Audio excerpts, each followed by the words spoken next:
Hello, family. It's me, D.E. Duke, and my Economic Sovereignty Network.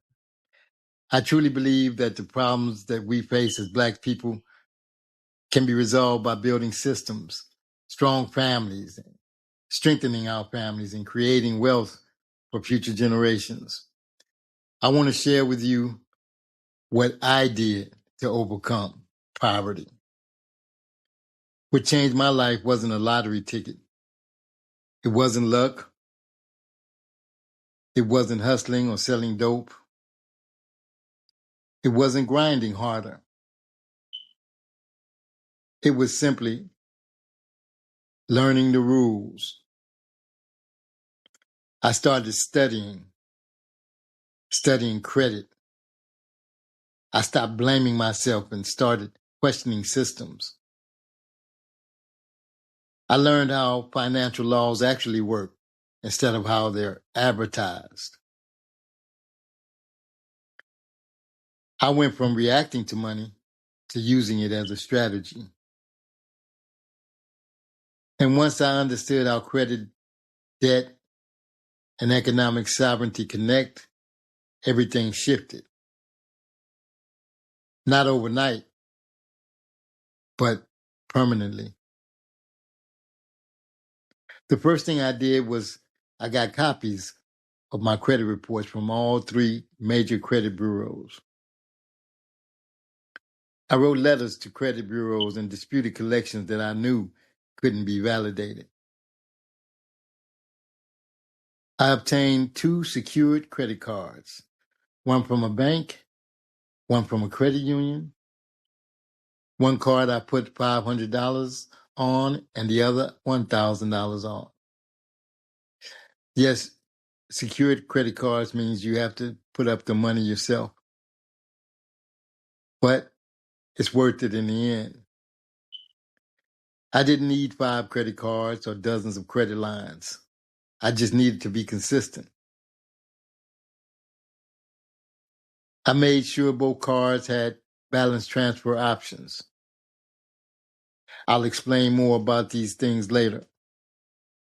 I only used the cards to pay for essentials like my telephone bill, gas for my car, for my groceries, and car insurance. I downloaded an app that allowed me to monitor my credit from day to day. I realized that what I bought mattered. Using my card for bills, gas, and groceries told the algorithm that I am responsible and stable. You see, credit behavior is behavior, and credit bureaus are watching. I paid my credit card bills in full every month, 5 days before their due date. I used the balance transfer option once every 3 or 4 months. I treated my credit like an investment.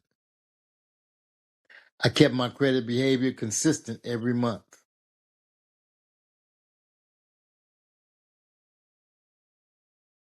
I kept my card utilization under 15% for both cards because every time you go above the 15% utilization rate, your credit score is damaged. The credit scoring system didn't just track how much I spent. It interpreted what I spent money on. Purchasing luxury sneakers, video games, or online fast food regularly, that type of behavior is flagged as impulsive and high risk. I now understand that credit can be passed down to my children and grandchildren as an inheritance.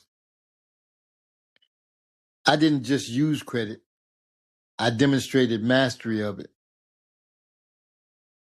This is how I was able to show intelligence to the algorithm. I was telling the algorithm that I know the game. I was playing it smart. Doing these things demonstrated mastery, and my credit score grew exponentially.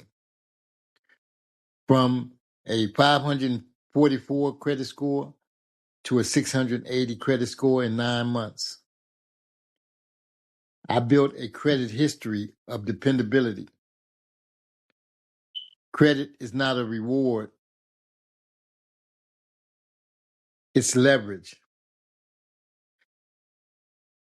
This journey is why I wrote Credit Repair, Economic Sovereignty for Black and Brown People. Not as a get rich quick book, not as a financial entertainment book, but as a translation for Black and Brown people. It's the book I wish existed when I was younger, the one that explains credit in plain language, cultural context, and real world consequences. Other books talk to us or talk at us. This one speaks with us. Because economic sovereignty isn't about money alone, it's about dignity, options, and self-determination. If this message resonates with you, you're not behind, you're right on time. We weren't late to the game. We were never invited, and we were never given the rule book. But now, we can learn it, we can teach it, and we can change what the next generation inherits. This conversation is just the beginning. I'm glad you're here. Please stay tuned.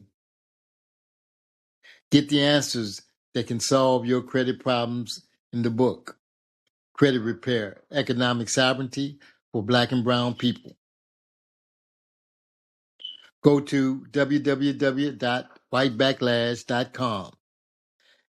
Get your free Economic Sovereignty Starter Guide and join the Economic Sovereignty Network. Much love, always and forever. Family. Hashtag family first. You heard me?